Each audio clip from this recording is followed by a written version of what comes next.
GST है। GST तो हालांकि तुम सुनते हुए आ रहे हो काफी टाइम से, लेकिन इसके कुछ रूल्स होते हैं। ऐसा नहीं है कि कोई भी प्रोडक्ट है उस पर जिसे जैसे मर्जी वैसे टैक्स लगा दिया, ऐसा कुछ नहीं है।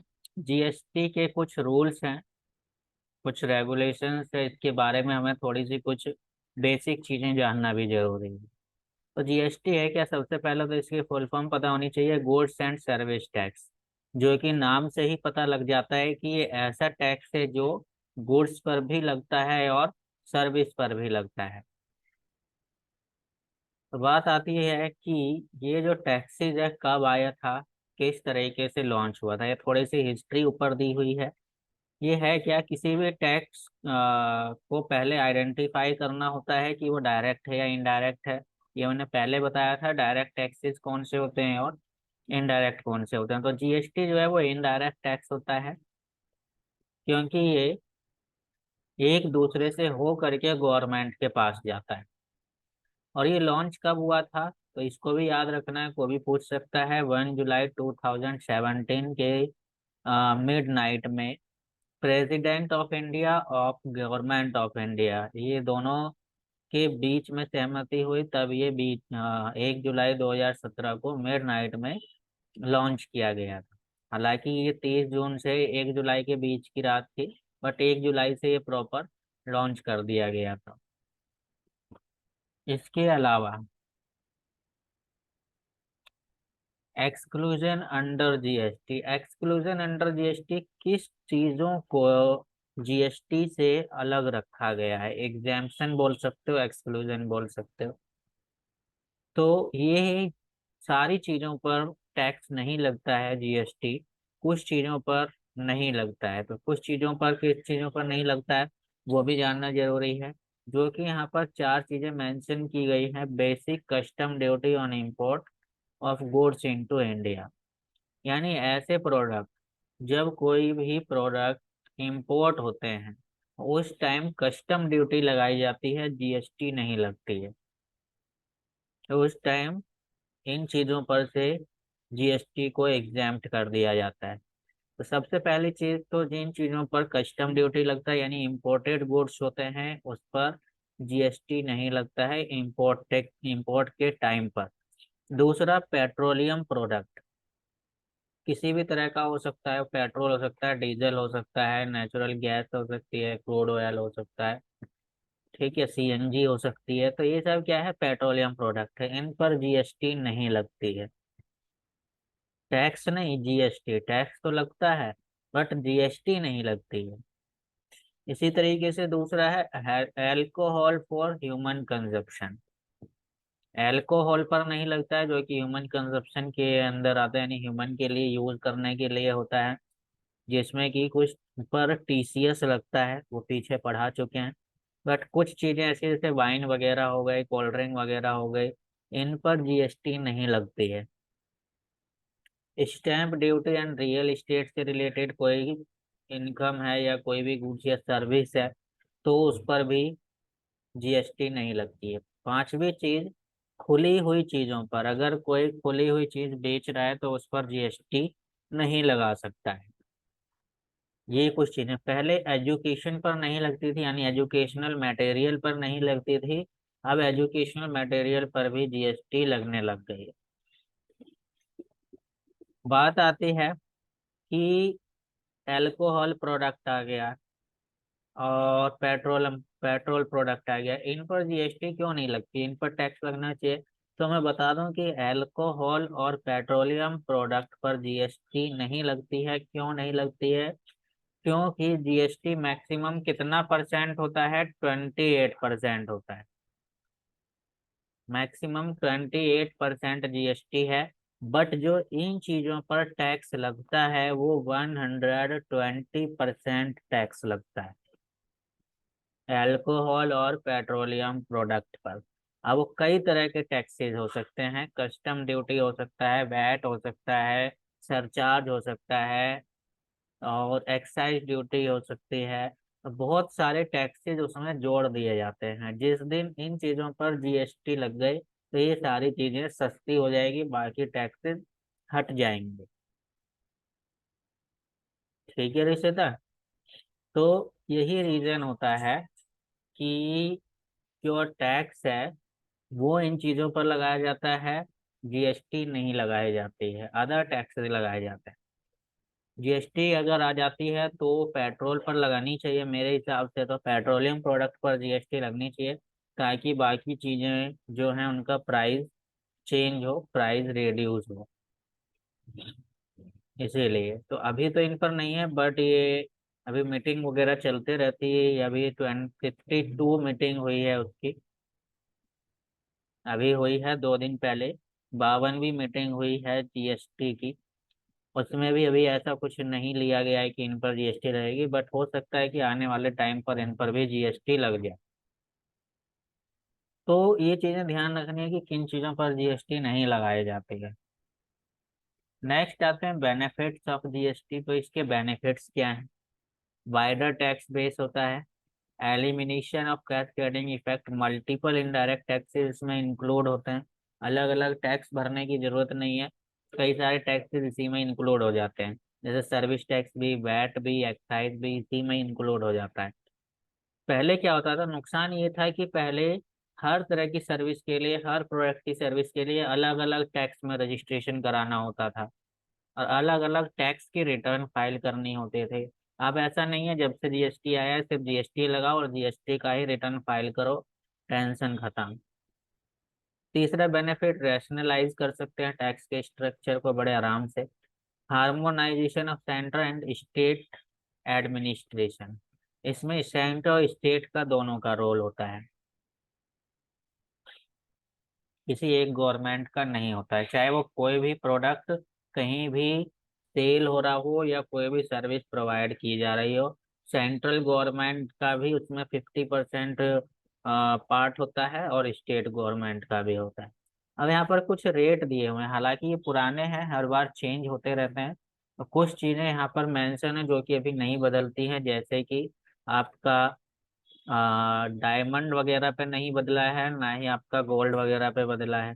ये बाकी चीजें बदलते रहती है, एक आपका लग्जरी आइटम पर नहीं बदलता है। तो ये कुछ चीजें हैं जो नहीं बदलते हैं, बस कुछ चीजों पर चेंज होते रहता है, कभी बढ़ा बढ़ा देते हैं, कभी घटा देते हैं। तो ये डिपेंड करता है मीटिंग पर। तो यहाँ तो बस एक एज ए डेमो मैंने ले लिया, यहाँ पर किस पर कितना परसेंट लग सकता है। 0% एसेंशियल फूड, मेडिसिन वगैरह, न्यूज़पेपर वगैरह, एजुकेशनल सर्विस। लेकिन मैंने अभी बताया एजुकेशनल सर्विस पर पहले नहीं लगता था, बट अब लगता है 0.25%। डायमंड या अदर कोई भी ऐसे स्टोन्स, ऐसे पत्थर जो ज्यादा ही बेशकीमती हो, महंगे हो, उस पर 0.25%। फिर 3% लगता है गोल्ड, सिल्वर, प्लेटिनम या किसी भी तरह की ज्वेलरी है, उस पर 3% लगता है, जीएसटी लगती है। वैट भी लगा देते हैं, अगर जीएसटी लग रहा है तो उस पर वैट नहीं लगेगा। अगर आप कहीं शोरूम से या कहीं से लेने जाते हैं तो आप उस पर, उसको भी ध्यान रखना कि अगर आपको बिल पे जीएसटी भी टैक्स लगा करके वो दे रहे हैं, प्लस वैट भी लगा करके दे रहे हैं, तो आप उनको बोल सकते हो या तो आप वैट लगाइए या जीएसटी लगाइए, आप दोनों चीज नहीं लगा सकते। कोशिश करिए कि जीएसटी, जो जीएसटी लग रही है तो वो जीएसटी लगा के दें। वैट तो ज्यादा बैठ जाएगा, वैट कोई 12% लगा देता है, कोई 15 लगा देता है। तो इसीलिए जो जीएसटी है वो 3% लगती है, तो जीएसटी ही उस पर लगवाओ कि भाई आप जीएसटी लगा करके दीजिए, और वो भी उसी कंडीशन में अगर उसने जीएसटी में रजिस्ट्रेशन कराया हुआ है तो। बाकी आते हैं कॉमन यूज आइटम, स्वीट वगैरह हो गए, या रेस्टोरेंट वगैरह में हम पार्टी वगैरह करने जाते हैं, तो उस टाइम भी वहाँ पर जो कॉमन यूजेज आइटम होते हैं 5% टैक्स लगता है उस पर, यानी 5% जीएसटी लगती है। 12% उससे थोड़ा सा हाई लेवल पे आ जाते हैं, वो भी खाने पीने वाली चीज़ों पर। 18% लगता है सर्विस पर, मोस्टली सर्विस कोई प्रोवाइड करता है तो उस पर 18% लगता है। लग्जरी आइटम्स वगैरह आ जाते हैं तो उस पर 28%। तो अभी वही मैंने बताया, हाईएस्ट जो होता है 28% का टैक्स होता है जीएसटी का। अब बात आती है कि जीएसटी में रजिस्ट्रेशन किसको कराना चाहिए, ये किसको कराना जरूरी है। तो यहाँ पर हम बात करते हैं इंडिविजुअल्स रजिस्टर्ड, कोई भी इंडिविजुअल पर्सन होना चाहिए वो करा सकता है। बट वो कम पहले से ही किसी न किसी टैक्स में रजिस्टर्ड हो, किसी न किसी टैक्स में रजिस्ट्रेशन कराया हुआ हो, तो उसको जीएसटी में रजिस्ट्रेशन कराना जरूरी होता है, चाहे वो उसने पहले वैट में कराया हुआ हो, एक्साइज में कराया हुआ हो, किसी में भी कराया हुआ हो। दूसरा, अगर बिजनेस की टर्न ओवर 40 लाख रुपए से ऊपर है साल की, तो उसको भी जीएसटी में रजिस्ट्रेशन कराना जरूरी है। या फिर 10 लाख रुपए से ऊपर है, लेकिन किन एरियाज में, नॉर्थ ईस्ट एरिया में, जो कि पहाड़ी एरियाज आ जाते हैं, जिसमें कि कुछ जम्मू कश्मीर और हिमाचल प्रदेश, उत्तराखंड ही शामिल है।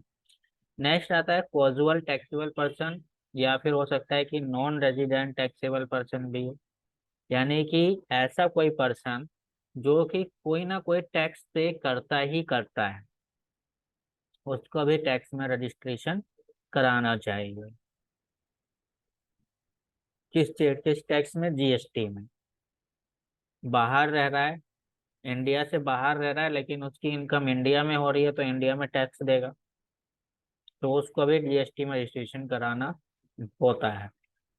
Next, agent of supplier and input service distributor. Input service distributor को शॉर्ट में आईएसडी भी कह देते हैं। ये कौन है? ये एजेंट्स होते हैं, किसी भी गुड्स की सप्लाई जो करते हैं वो सप्लायर होगा, जैसे कि रिलायंस कंपनी हो गई, उनकी ब्रांचेज है, तो वो क्या होते हैं कि वो सप्लायर ही एक तरह से अपने गुड्स को सप्लाई कर रहे हैं रिटेलर्स को, होलसेलर को, तो उनको भी जीएसटी में रजिस्ट्रेशन कराना जरूरी है। ऐसा नहीं रिलायंस कंपनी ने कर दिया तो हो गया काम, नहीं, जो उसका एजेंट है उसको भी रजिस्ट्रेशन कराना जरूरी है। नेक्स्ट आते हैं those paying tax under the reverse charge mechanism. Reverse charge mechanism को शॉर्ट में आरसीएम भी कह देते हैं।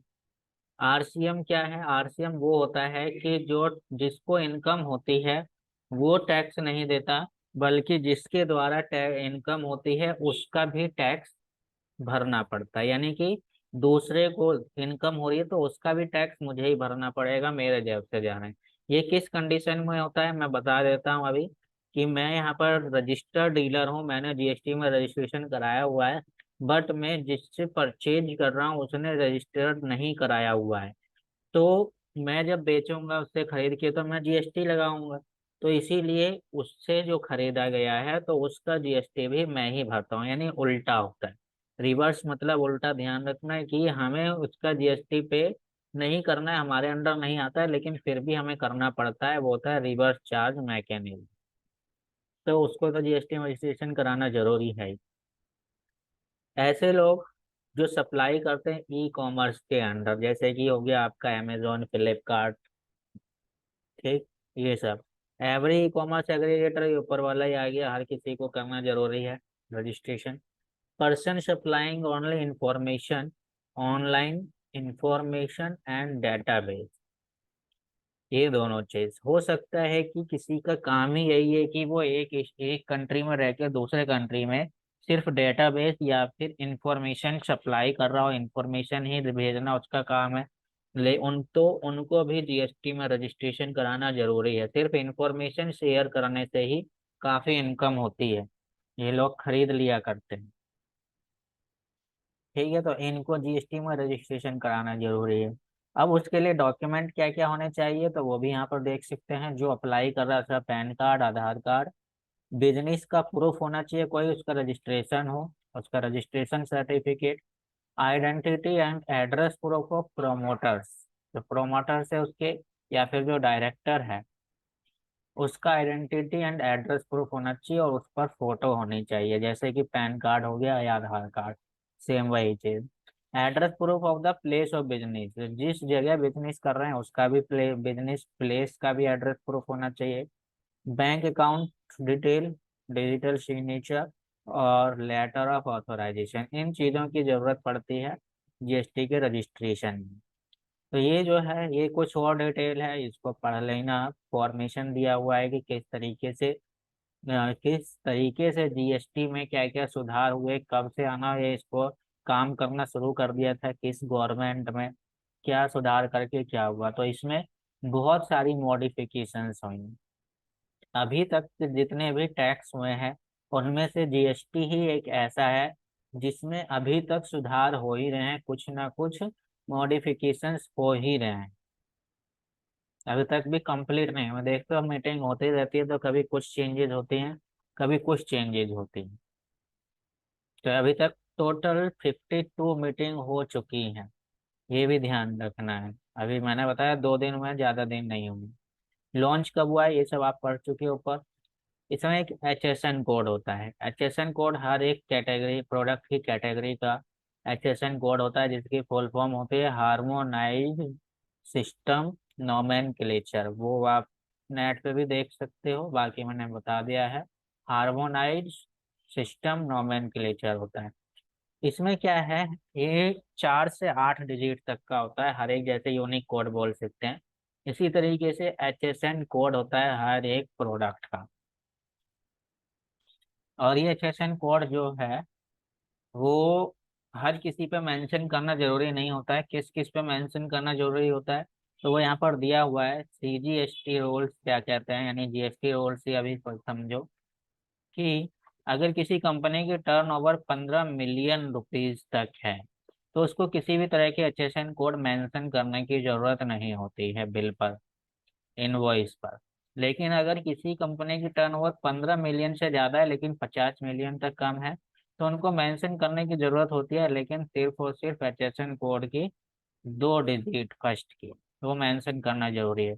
बट अगर 15 मिलियन से ऊपर टर्नओवर है तो उसको 4 डिजिट मेंशन करने की जरूरत होती है। तो ये कुछ रूल्स थे HSN कोड के भी। काम कैसे करता है, क्या करता है, इसको आप पढ़ लीजिएगा। तो ये तो कुछ इसके रूल्स थे। ये हालांकि 200 प्लस कंट्रीज में HSN कोड काम किया जाता है, और GST भी इतने ही कंट्री में लगभग यूज हो रही है। तो ये कुछ थ्योरिकल पार्ट था, मैंने तुम्हें मेल कर दिया है, इसको पढ़ लेना। जो अभी मेन है मैं वो बता देता हूँ। बात आती है डीलर पे। ये मैं आपको बता चुका हूँ, 2 तरह के डीलर होते हैं, कंपोजिशन डीलर और एक रेगुलर डीलर। रेगुलर डीलर जो रेगुलरली वर्क कर रहे हैं, जिनको हम नॉर्मल डीलर भी कहते हैं। कंपोजिशन जो एक फिक्स टाइम के लिए, फिक्स पीरियड के लिए बिजनेस करते हैं। दोनों में क्या डिफरेंस है, तो ये भी डिफरेंस होता है, इसको आप पढ़ लेना। बहुत बड़ा डिफरेंस होता है। एक तो ये कि जो फायदे नॉर्मल डीलर को मिलते हैं वो कंपोजिशन डीलर को प्रॉफिट नहीं मिलता है। पहले सबसे बड़ा प्रॉफिट तो ये है कि जो नॉर्मल डीलर है वो इंटर स्टेट में ट्रांजैक्शन कर सकता है। इंटर स्टेट का मतलब एक स्टेट से एक स्टेट में रह करके दूसरे स्टेट में बिजनेस कर सकता है। बट कंपोजिशन डीलर को ऐसी कोई छूट नहीं दी होती है, वो इंटर स्टेट ट्रांजैक्शन नहीं कर सकते हैं। जैसा कि यहाँ पर दूसरा भी में दिया हुआ है, एक normal dealer inter state sale कर सकते हैं, बट ये कंपोजिशन डीलर नहीं कर सकते हैं, वो सिर्फ लोकल ही सेल कर सकते हैं बस। और जो नॉर्मल डीलर है वो 5 12 18% के टैक्स वाले प्रोडक्ट को सेल कर सकते हैं। बट जो कंपोजिशन डीलर होते हैं वो उनके लिए 5% और 1%, सिर्फ यही वो इन्हीं टैक्स रेट के ही चीजों में बिजनेस कर सकते हैं, बाकी और किसी में नहीं। और इसमें जो है नॉर्मल डीलर जो है उनका टर्नओवर 1.5 करोड़ रुपए से हो सकता है, 1.5 करोड़ रुपए तक। और कंपोजिशन डीलर जो है वो उनका टर्नओवर 1.5 करोड़ रुपए तक ही होता है। इससे ऊपर इनका हो सकता है, लेकिन इनका जो है वो 1.5 करोड़ रुपए तक होता है। बाकी और भी है, वो भी आप पढ़ना। अब मेन चीज यहाँ पर आते हैं यही है, अगर आपको ये रूल याद है तो ही आप प्रैक्टिकल कर सकते हो जो अब मैं बताने जा रहा हूँ। वो तो उसकी कुछ बेसिक थ्योरी थी।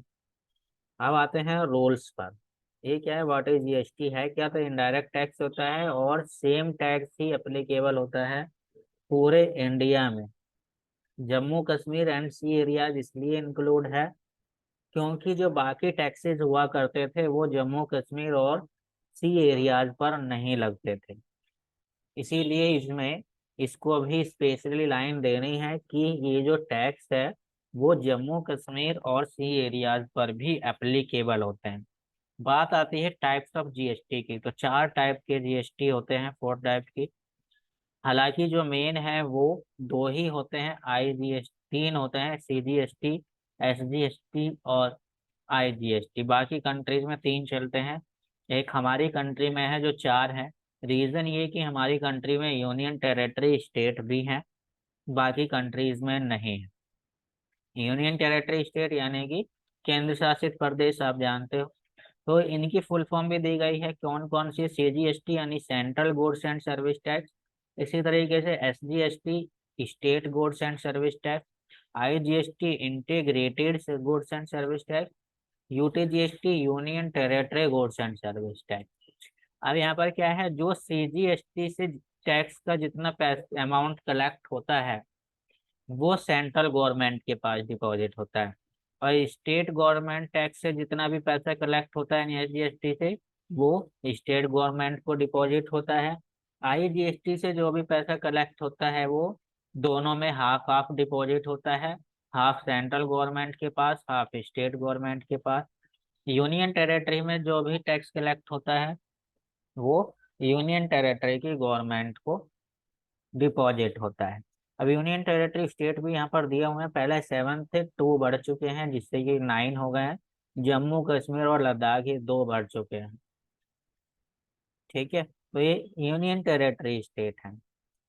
इसमें आ, आगे बढ़ते हैं थोड़ा सा नीचे। अब है रूल्स ऑफ अप्लाई जीएसटी, तो कहाँ पर कौन सा जीएसटी हम लगाएंगे। सबसे इम्पोर्टेंट यही है, आपको रेट नहीं पता होगा तो भी आपको पता लग जाएगा बाद में, बट ये कौन से टाइम कौन सा जीएसटी लगाना है वही मेन है। तो यहाँ पर बात आती है सबसे पहले इंट्रा स्टेट या फिर सेम स्टेट। इंटर नहीं है, इंटर है, इंट्रा है, ये भी ध्यान रखना, एक इंट्रा होता है एक इंटर होता है। इंट्रा स्टेट जिसमें कि सेम स्टेट में ट्रांजेक्शन हो रही हो। जैसे एग्जांपल दिया हुआ है, दिल्ली में किसी का बिजनेस है और वो दिल्ली में ही परचेज या सेल कर रहा है, जैसे कि कनॉट प्लेस में है, कनॉट प्लेस में रह करके उसका बिजनेस है, तो कनॉट प्लेस से रह करके वो नेहरू प्लेस में ही कर रहा है, तो दोनों जगह दिल्ली में ही है। तो उस कंडीशन में एसजीएसटी भी लगेगा और साथ में सीजीएसटी भी लगेगा, दो तरह के टैक्स लगेंगे, स्टेट भी लगेगा और सेंट्रल भी लगेगा। नीचे आते हैं इंटर स्टेट डिफरेंट टैक्स, या फिर इंटर स्टेट बोल सकते हैं या फिर डिफरेंट स्टेट भी बोल सकते हैं। यानी कि दिल्ली में रह करके गोवा में ट्रांजेक्शन हो रही है, से सप्लाई हो रही है, तो उस कंडीशन में सिर्फ आईजीएसटी, यानी कि डिफरेंट स्टेट में बिजनेस हो रहा है तो सिर्फ और सिर्फ आईजीएसटी ही लगाया जाएगा। बात आती है यूनियन टेरिटरी स्टेट पे, union territory but same state. Union territory तो होना चाहिए, साथ में सेम स्टेट भी होना चाहिए। जैसे कि लक्षद्वीप में रह करके लक्षद्वीप में ही बिजनेस हो रहा है, ऐसा नहीं है कि लक्षद्वीप में रह करके जम्मू कश्मीर में बिजनेस कर रहे हैं। ठीक है, ऐसा नहीं है, अगर ऐसा होता है तो आईजीएसटी लगाया जाएगा, यानी कि इंटीग्रेटेड, क्योंकि वो डिफरेंट स्टेट हो जाएगा। अब मैं बात करता हूँ यूटीजीएसटी, जैसा कि ऊपर देखा था मैंने, यहाँ पर दिल्ली टू दिल्ली करा, लेकिन यहाँ पर एसजीएसटी प्लस सीजीएसटी लगा। हालांकि जो दिल्ली है वो यूनियन टेरिटरी स्टेट में आता है, और यूनियन टेरिटरी स्टेट में मैंने बताया कौन सा लगना चाहिए, सीजीएसटी प्लस यूटीजीएसटी। तो यहाँ पर दो ऐसे स्टेट हैं जहाँ पर आपको यूटीजीएसटी अप्लाई नहीं करना है, एक तो दिल्ली और एक पुदुचेरी। ये दो स्टेट है जहाँ पर नहीं करना है। क्यों नहीं करना है, क्योंकि यहाँ पर दो गवर्नमेंट मिलकर के सरकार चलाती है। कौन कौन सी, एक तो गवर्नमेंट होती है, एक लेफ्टिनेंट गवर्नमेंट होती है जिसको एलजी बोला जाता है। जहाँ पर एलजी की गवर्नमेंट होगी वहां पर यूनियन टेरिटरी स्टेट होगा, लेकिन यूटीजीएसटी अप्लाई नहीं होगा। ठीक है रिश्ता। Okay sir. ये कुछ रूल्स थे।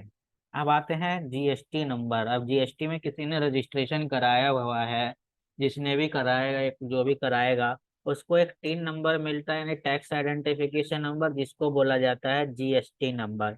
वो क्या है, तो उसका भी फॉर्मेट यहाँ दिया हुआ है। ये सिर्फ 15 डिजिट का ही होगा। 15 से ना ही कम ना ही ज्यादा। तो उसका भी एक फॉर्मेट है, वो फॉर्मेट सामने है, जैसे कि फर्स्ट 2 डिजिट होगी और वो क्या शो करेगी कि वो स्टेट कोड कौन सा है, यानी कि जो बिजनेस है वो कौन से स्टेट में है, इसी कोड से ही पता लग जाए। 07 जो होता है वो होता है आपका दिल्ली का कोड, यूपी का होता है 09, जम्मू कश्मीर का होता है 01। तो ये हर एक स्टेट का अलग अलग कोड है, उसी कोड से पता लग जाए कि ये जो बिजनेस है या ये कंपनी है वो कौन से स्टेट में है। उसके बाद जो 10 होते हैं, 10 नंबर, वो पैन नंबर होते हैं, उस कंपनी का हो सकता है या उसके कंपनी के ओनर का हो सकता है। कंपनी का भी पैन कार्ड बनता है कि नॉर्मल पर्सन का भी पैन कार्ड बनता है, तो जिसका भी होगा वो यहाँ पर मेंशन हो जाएगा। एंड उसके बाद होता है एंटिटी कोड। एंटिटी कोड यहाँ पे 1 2 3 4 कुछ भी हो सकता है। ये क्या शो करेगा कि अगर कोई बिजनेस है तो उसके ब्रांच को शो करेगा, यानी कि मैं यूपी में रह रहा हूँ, यूपी में मैं जहाँ पे से पढ़ा रहा हूँ, यहाँ पे मेरी फर्स्ट ब्रांच है या हेड है, तो यहाँ के जीएसटी नंबर पे होगा 1।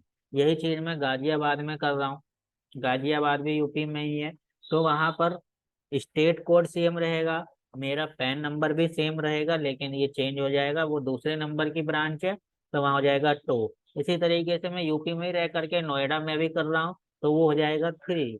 इसी तरीके से और होगा 4, तो उस पे हो जाएगा 4। तो यानी कि जितनी ब्रांच वो यहाँ पे चेंज होगा, बाकी कुछ भी चेंज नहीं होगा, क्योंकि स्टेट कोड वही रहेगा, पैन कार्ड मेरा वही है तो वही रहेगा।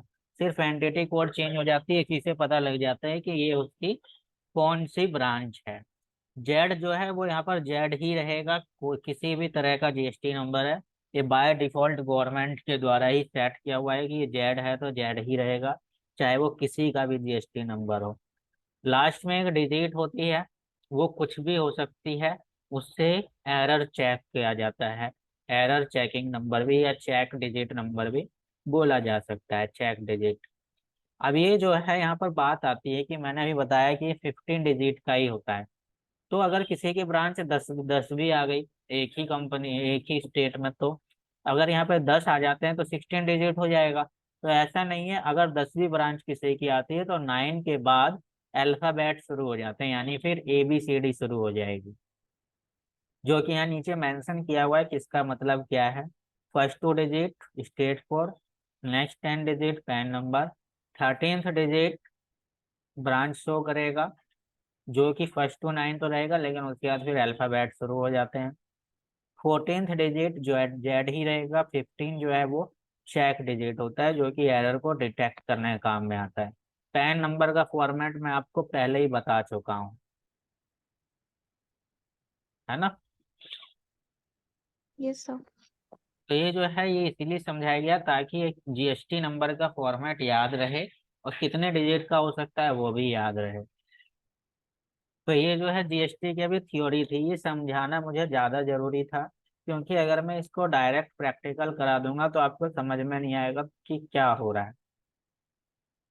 तो इसीलिए मैंने पहले थ्योरी आपको समझाई है, इसके अलावा और भी बहुत सारी चीजें हैं, जैसे कि मैं बताता हूँ तो मैं स्टेट कोड भी भेज दूंगा, अभी मैंने भेजा नहीं होगा। ये स्टेट कोड की लिस्ट दिखाई दे रही है आपको। Yes sir. ये है स्टेट कोड, ये स्टेट कोड यहाँ दिखाई दे रहा है, ये गाड़ी के हिसाब से है, जो तुम्हारा व्हीकल होता है सबका गाड़ी नंबर होता है, वो उनका स्टेट कोड है। ये वाला स्टेट कोड नहीं, ये वाला देखना है, TIN नंबर, जो कि जीएसटी के हिसाब से है। तो यहाँ पर देख सकते हो कि अभी 07 मैंने बताया था दिल्ली का, 07 होता है, यूपी का 09 होता है, तो 09 कहाँ है, ये जम्मू कश्मीर का 01, तो उत्तर प्रदेश नीचे देख सकते हो 09।